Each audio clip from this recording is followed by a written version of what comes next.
Hello बच्चों, let's see the question. The question said that a sand scorpion can detect the motion of the nearby beetle by the waves the motion sent along the sand surface. जैसे कि figure में दिखा हुआ है. This is beetle.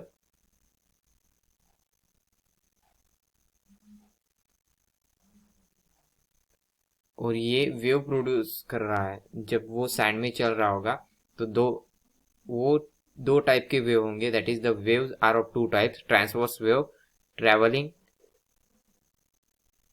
जो कि 50 metre per second की speed से ट्रेवल कर रही है, और longitudinal wave VL equal to 150 metre per second, और वीटी इक्वल टू यहाँ पर 50 metre per second. If sudden, so here this is VL and this is VT. If sudden motion send out such waves, a scorpion can detect the distance of the beetle from the difference of delta t in the arrival of the time of the waves at its legs near the beetle. So ये जो leg यहाँ पर, ये जो leg near to the beetle है उसका distance कितना है, यहाँ पर d है, और वो हमें यहाँ पर time distance means difference in the arrival जो वेव होंगी वो डेल्टा टी टाइम में इसके पैर के पास में अराइव होंगी ताकि उसको सिग्नल मिलेगा. What is the time difference if the distance of to the beetle is 37.5 centimetre. So time difference कितना होगा अगर जो डिस्टेंस है यहाँ पर that would be 37.5 centimetre. therefore यहाँ पर d जो होगा here d equal to 37.5 centimetre. तो सिंपली हमें यहाँ पर टाइम डिफरेंस निकालना है दोनों वेव के उसके पैर के पास अराइव होने का.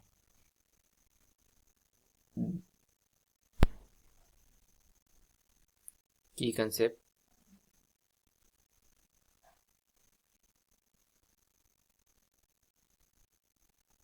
it is here formula of the velocity, that is, so by using the formula of velocity का जो फार्मूला होता है वो फार्मूला इस्तेमाल करके हम यहाँ पर टाइम कैलकुलेट करेंगे. तो therefore time required here,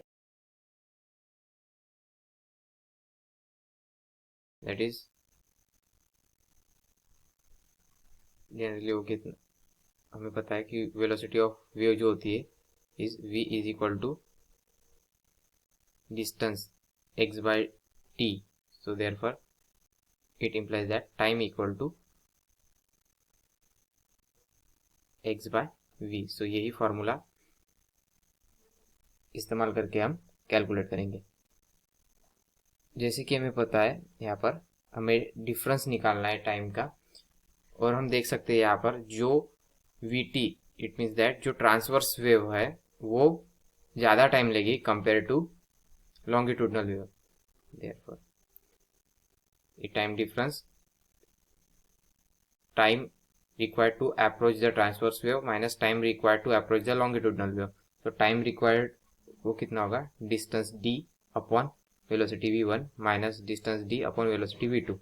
so therefore delta t equal to d in bracket 1 by v1 minus 1 by v2. so delta t equal to d यहाँ पर है 37.5 centimetre. 37.5 centimetre means 10 to the power minus 2 metre in bracket 1 by v1 कितना है यहाँ पर 150, v1 is 50,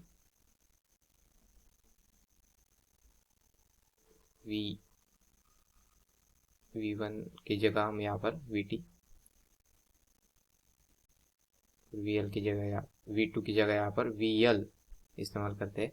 that will be convenience to understand perfectly. यहाँ पर vt, यहाँ पर vl.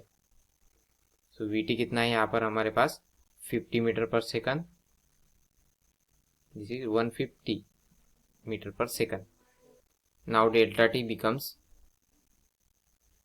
37.5 into 10 to the power minus 2 into 50 upon 50 into 150. So 50 get cancel out. Remaining one is a 150. So therefore 137 divided by 150 becomes 0.25 into 10 to the power minus 2.